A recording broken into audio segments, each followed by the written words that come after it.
नेहा ताई जी, भाई बहन वंदना सोनकर जी, इन सब का भी मैं धन्यवाद करता हूँ। हमारी महिला नेता और हमारी बहनें यहाँ बैठी हुई हैं, मैं उनका भी स्वागत करता हूँ यहाँ आने के लिए। साथियों, समय की कमी के कारण बहुत सारे अन्य जो साथी आए थे उनको बोलने का मौका नहीं मिला। आप सबकी तरफ से मैं उनसे खेद प्रकट करता हूं कि आपको अगली बार हम प्रयास करेंगे कि ज्यादा लोगों को बुलवाएं। सम्मानित इस देश के मालिकों, इस देश के मूल निवासियों, हम पार्टी का 3रा स्थापना दिवस मना रहे हैं। इस अवसर पर मैं बहुजन समाज पे समय समय पे जो संत गुरु महापुरुष जन्मे हैं उनको भी नमन करता हूँ। सबसे पहले हम चर्चा उन रहबर की करेंगे जिनकी आज जयंती है, जिनके नाम से हमारी पार्टी में जिनका नाम भी शामिल है। फिर उसके बाद हम अपनी पार्टी में चर्चा करेंगे, आगे के दिशा निर्देशों पे चर्चा करेंगे, आगे के कार्यों पे चर्चा करेंगे, फिर अधिवेशन पे भी चर्चा करेंगे। आप सब लोगों ने सहयोग भी किया है अपनी मेहनत की कमाई से, जिससे अधिवेशन संभव हो पाया। मैं आपका फिर दोबारा से धन्यवाद करता हूं।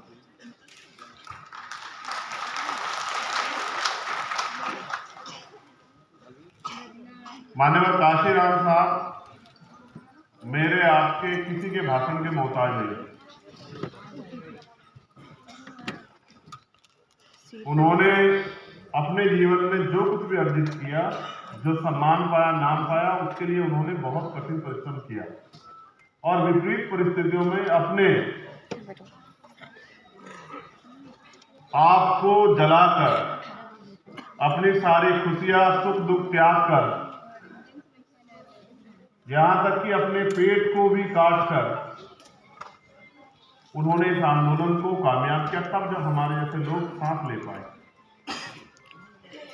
वो ये कहते थे कि मुर्दा लोग मिशन नहीं चलाते और जिंदा लोग मिशन को रुकने नहीं देते। आज जब मैंने उनको नमन किया तो मैंने उनको यही लाइन से आत्मसात किया। मैं धन्यवाद देता हूं सहारनपुर के साथियों का, क्योंकि वो शुरुआत के साथी, उन्होंने सबसे पहले शुरुआत की, तो उनको भी बहुत बहुत बधाई सहारनपुर के सभी साथियों को, क्योंकि वो इस आंदोलन की जड़, उन्होंने इस आंदोलन को सींचने का काम किया, शुरू करने का काम किया। लेकिन आज जब मैं देश के सभी कोनों में जाता हूं तो मैं देखता हूं कि बड़ी ईमानदारी से, हमसे भी ज्यादा मेहनत हमारे कार्यकर्ता जमीन पर कर रहे हैं। हो सकता है हमने कुछ कमी हो, लेकिन हमारे कार्यकर्ताओं की मेहनत में कोई कमी नहीं। जिस संगठन, जिस पार्टी के पास इतने ईमानदार, संकल्पित, अनुशासित, समर्पित कार्यकर्ता हो, उसको कामयाब होने से कोई नहीं रोक सकता। और जो कार्य किसी पवित्र उद्देश्य के लिए लाखों, करोड़ों, अरबों लोगों को सामाजिक न्याय, अवसर, तमाम तरह की परेशानियों से मुक्ति के लिए चला जा रहा हो, वो भी कभी नाकामयाब नहीं हो सकता अगर हम उसको पूरी ईमानदारी से चला रहे हैं। सम्मानित साथियों, जब उससे पूछा जाता है कि इतना बल कहां से आता है, तो मैं आपको बताना चाहता हूं कि इतना बल कहां से आता है। यहां हमारे भाई बैठे हैं, सुदर्शन यादव जी। ये बल यहां से आता है कि उनकी माता का देहांत हो गया आज, लेकिन वो आदमी यहां इस सभा में अपने अधिवेशन में मौजूद है। कहां है सुदर्शन भाई? जयवीर पिता का, उनके पिता का देहांत हुआ है। और मैं मंचों से कहता हूं, पिता जो है ना, हीरो होता, हीरो बेटे का। मेरा गला बोल गया, जरा मुझे पानी देना। सुदर्शन यहाँ है तो मुझे एहसास होता है कि कितना त्याग इस आंदोलन के लिए करना पड़ता है। धन्यवाद दिल से जयवीर। वो मिशनरी गायक भी, और इसके जैसी परिस्थिति हमारे बहुत सारे परिवारों में पहले से आ चुकी है। समय समय पे एक तरफ हमारा व्यक्तिगत परिवार था और हमारे परिवार में परेशानियां थी, दूसरी तरफ समाज था। हमने परिवार को छोड़ के समाज को चुना। ये भीम आर्मी की ताकत है। जो लोग जानना चाहते हैं कि भीम आर्मी इतने कम समय में दुनिया के पटल पे कैसे कामयाब हुई, उनका नाम टाइम्स मैगजीन में उनके वर्कर का क्यों आता, उनके कार्यकर्ता का, उनको मेरा ये जवाब कि भीम आर्मी के लोग दिमाग का से तो काम लेते हैं, लेकिन अपना दिल निकाल के समाज के लिए तैयार हैं, अपना दिल तक निकाल रखने के लिए। और उसी ताकत की वजह से आज प्राइमरी स्कूल के हेडमास्टर का बेटा दिल्ली में खड़े होकर अपने महापुरुषों के आंदोलन को आगे बढ़ाने के लिए काम कर रहा है। अगर ये त्याग इस आंदोलन में ना हो तो बहुत सारी दुकानें और संगठन बहुत सारे लोगों ने चला रखे हैं देश में, आज तक उनको जिले में पहचान नहीं मिल पाई। इसलिए मैं भीम आर्मी आजाद समाज पार्टी के कार्यकर्ताओं का धन्यवाद देता हूं और उनको कैडर देने वाले हमारे मिशन 78 के तमाम सीनियर लोगों का बहुत बहुत दिल से धन्यवाद करता हूं, क्योंकि उन्होंने हमारी ताकत को रास्ता देने का काम किया। तो मैं जब बात काशीराम साहब पे कर रहा हूं तो मैं याद दिलाता हूं आपको कि बाबा साहब अम्बेडकर जब 56 में चले गए और उनके द्वारा बनाया गया दल आरपीआई, जिसको वो आगे बढ़ाना चाहते, सीखना चाहते थे अपने ज्ञान, अपने बल, अपने तप के जरिए, जिसके लिए उन्होंने अपनी नौकरी छोड़ दी, क्लास 1 की नौकरी साइंटिस्ट वैज्ञानिक होने के बाद। और जब वो उसमें कुछ नहीं कर पाए और वहां के नेताओं ने उनको ये कह के इग्नोर कर दिया कि तुम हो कौन, हम 30 साल से चला रहे हैं, 20 साल से चला रहे हैं, तुम कल के आए व्यक्ति, तुम हमें सिखाओगे। और क्या समय बीता होगा मेरे रहबर पे कि वो सब कुछ छोड़ के नाउम्मीद होकर दिल्ली चले आए।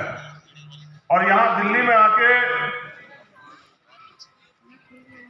दिल्ली में उस समय एमसीडी का चुनाव था, मैंने इतिहास में पढ़ा है, उन्होंने अपने पैसे से 25 लोग जो हैं यहाँ एमसीडी में चुनाव लड़ाए पार्षदी के, अपना पैसा देकर 25 के 25 की जमानत जब्त हो गई। लेकिन हौसला देखो उस महामानव का, अपने हार नहीं मानी, क्योंकि जब आप मैदान में उतर जाओगे तो हार और जीत तो मिलेगी आपको। ये लड़ाई बड़ी कठिन लड़ाई है। दुनिया की दुश्मन की ताकत से लड़ने के लिए इस दुनिया में आपको बहुत धैर्य रखना पड़ेगा। हमारे साथी भी निराश ना हो। जब मैं हौसला जुटाने की बात करता हूं तो मैं अपने रहबर को याद करता हूं, उनके दर्द को याद करता हूं कि बिना साधनों के, साइकिल से, पैदल, बस, ट्रेन से किस तरह से उन्होंने अपने आंदोलन को आगे बढ़ाया।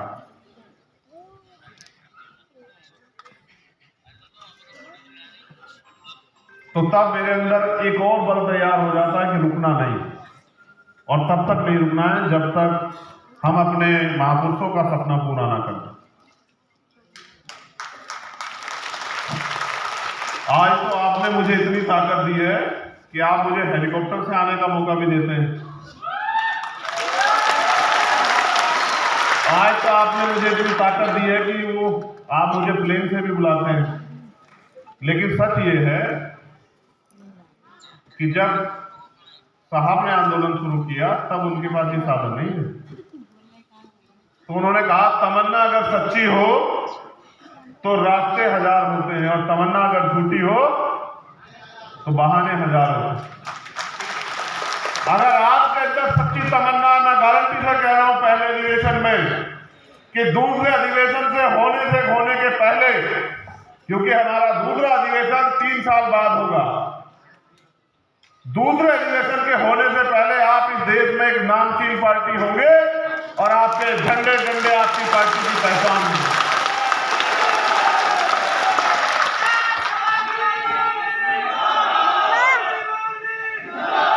बस जरूरत है जितना दम आप इस नारों के साथ लगाते हैं उतने दम से आप जमीन पे जाके काम भी करो। मैं कुछ बातें आपके सामने रखूंगा, क्योंकि देखो मैं सबसे सुन रहा हूं, हमारे सब साथी महापुरुषों के बारे में बोलते हैं, मैं भी महापुरुषों के बारे में बोल सकता हूं, बहुत बहुत देर बोल सकता हूं, लेकिन मैं कह रहा हूं, मैंने इनसे निवेदन ये किया था कि आप ये बताना हमने अब तक कितना कितना काम किया। हम किस किस जिम्मेदारी पे हमने क्या क्या काम तैयार कर लिया, क्या क्या काम अधूरा है, क्या क्या हमें अपने साथियों से उम्मीद करनी है,